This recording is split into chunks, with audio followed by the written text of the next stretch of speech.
What's the meaning of communion?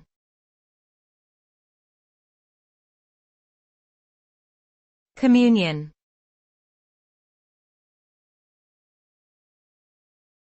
Communion.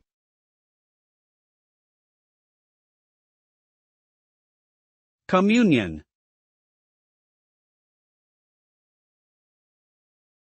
Communion.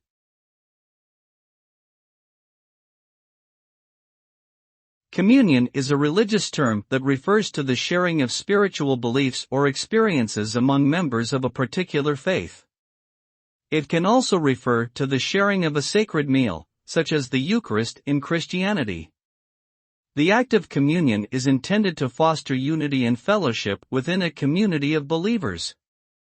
Through communion, individuals are able to connect with each other and with their spiritual beliefs on a deeper level, creating a sense of shared purpose and meaning.